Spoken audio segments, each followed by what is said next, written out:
সকালে নাজিফার ঘুম ভাঙতেই ও ইমাদের কাণ্ড দেখে অবাক হয়ে যায়।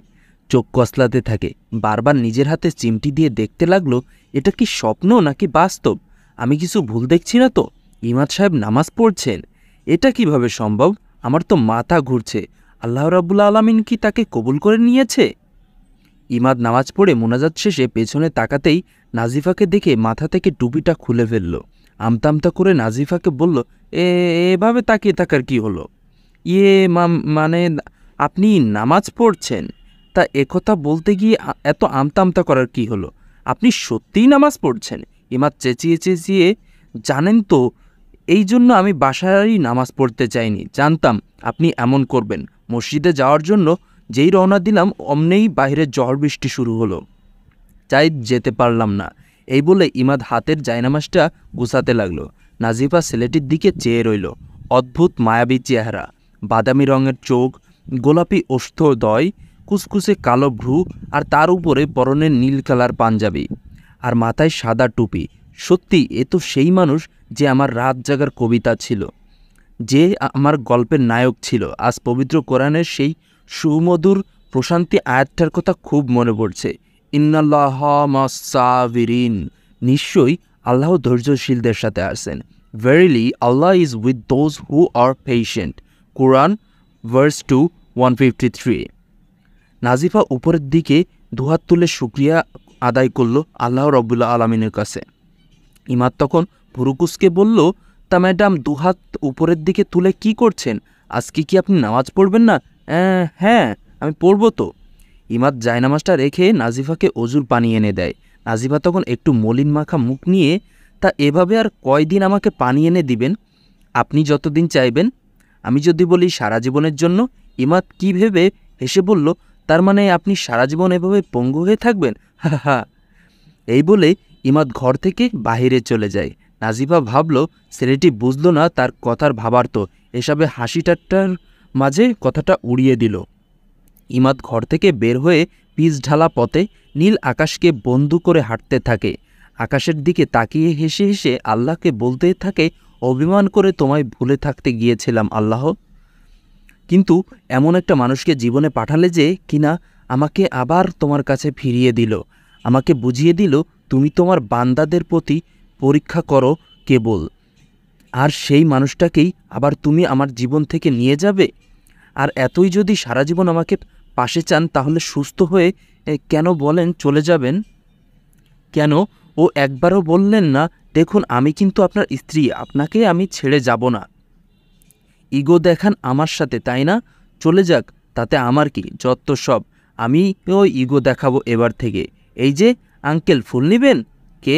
ইমাদ পাশে তাকিয়ে দেখে রুক্ষ চুলে ছেঁড়া ফ্রক পরা শুকনো করুণ চাহানির 10 কি 11টা বছরের একটা মেয়ে, হাতে লাল গোলাপের বিশাল তোড়া আর রজনীগন্ধা ফুল, বকুল ফুলের মালা, আর ও 2 রকমের ফুল আছে।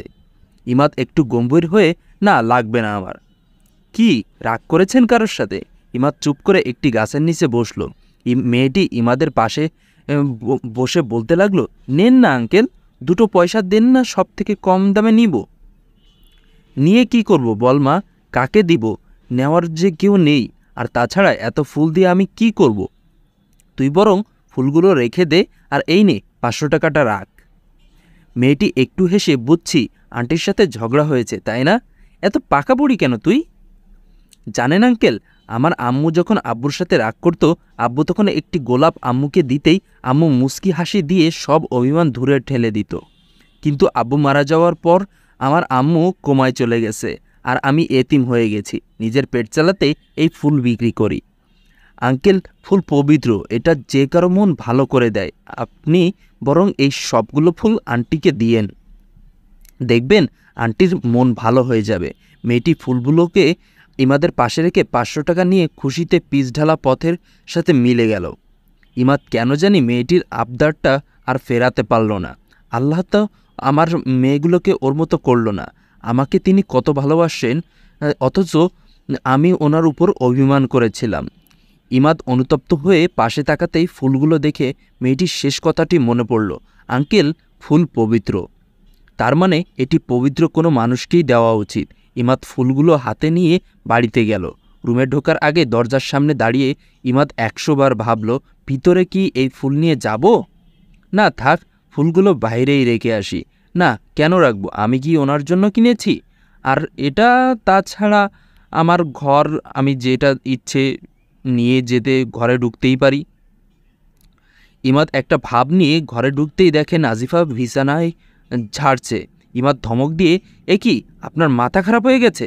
কে ও? ইমাদ সাহেব। কেন আমার মাথা খারাপ হবে? আপনি এই ভাঙ্গা পা নিয়ে বিছানা থেকে নেমেছেন? আসলে পায়ের ব্যথাটা না একটু কমে গিয়েছে। আর তাছাড়া এভাবে শুয়ে থাকলে হবে না, কাজ আছে অনেক। কাজ আছে অনেক।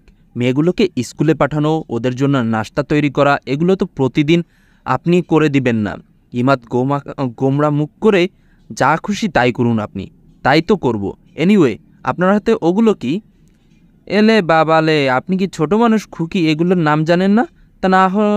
তা না, আসলে এত ফুল আপনার হাতে, এগুলো কি আমার?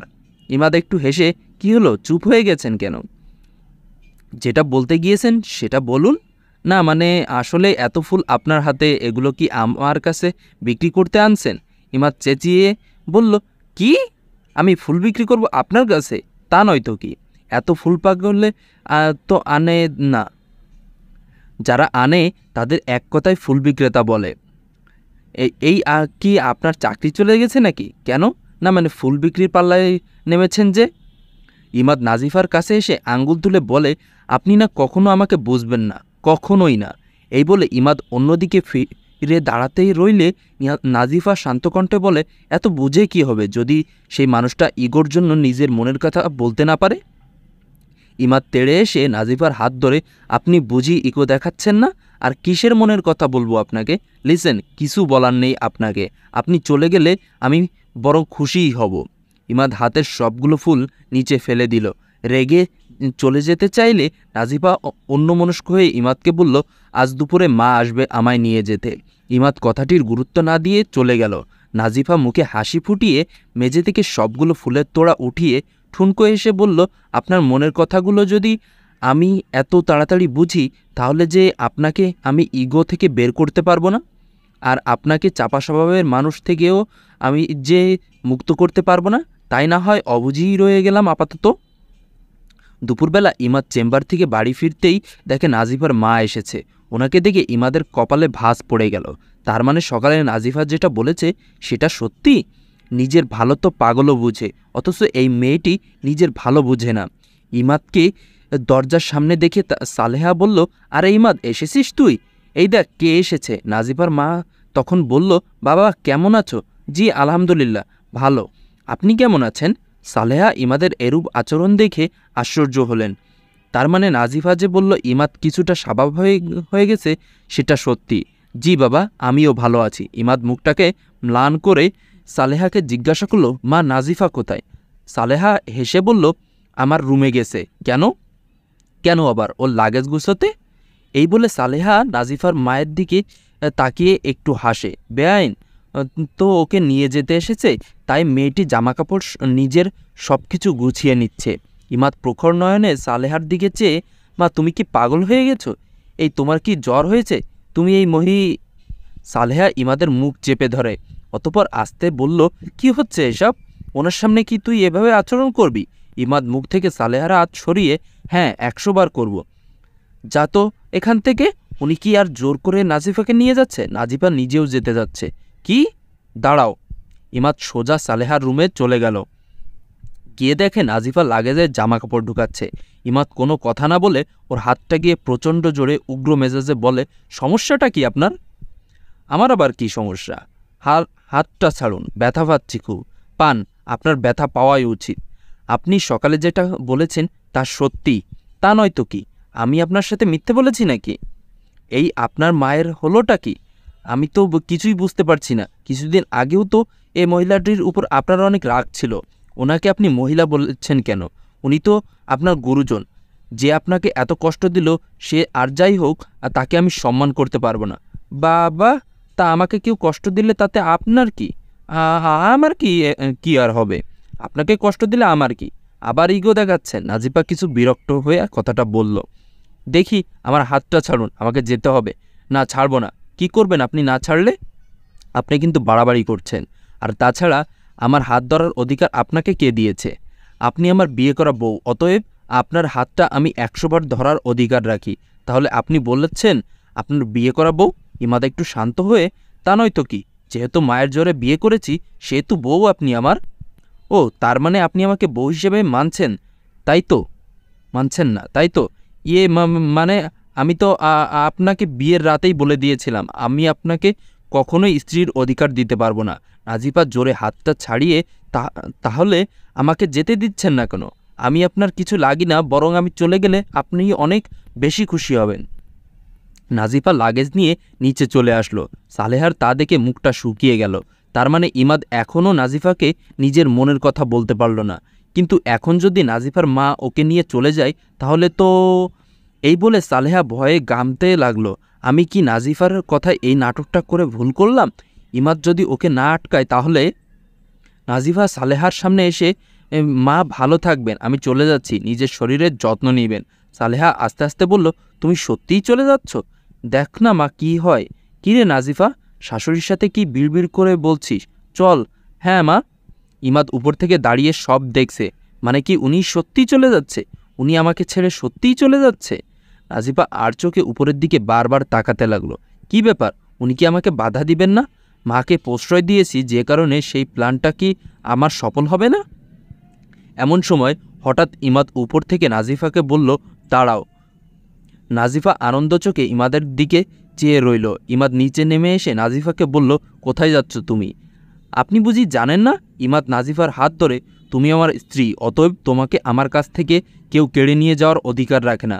নাজিফার মা তখন রেগে বলল, কিন্তু বাবা তুমি তো ওকে ভালোবাসো না। তাই তো মোহন ওকে এখনও ভালোবাসে, ওকে আবার ফিরে পেতে চাই, তাই আমি... চুপ থাকুন। কে বলেছে আমি ওকে ভালোবাসি না? আমি ওকে... চুপ হয়ে যায় ইমাদ।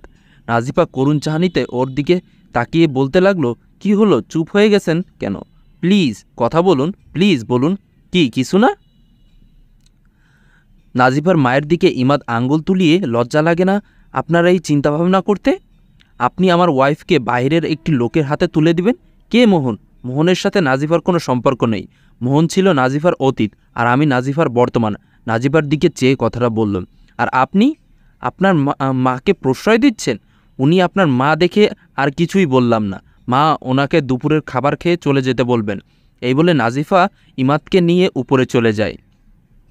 নাজিফা বিছানায় বসে নিচের দিকে তাকিয়ে চেয়ে, আপনি কেন আমাকে যেতে দিলেন না? ইমাদ হাঁটু গেড়ে বসে। নাজিফার হাঁটুতে হাত রেখে বলে, কেন বুঝছেন না? আমি আপনাকে... কি আপনি আমাকে কি? সব কথা মুখে বলতে হয় না, তাই না? মানুষকে মনের সব কথা প্রিয় মানুষকে বলার সৎসাহস থাকতে হয়। কেননা জীবনে যদি সেই মানুষটার সাথে চলতে হয় তাহলে এক আত্মা হয়ে যেতে হয়, ভালো বন্ধু হতে হয়, তবেই দুজনের পৃথিবীকে সুন্দর করে গড়ে তুলতে পারে।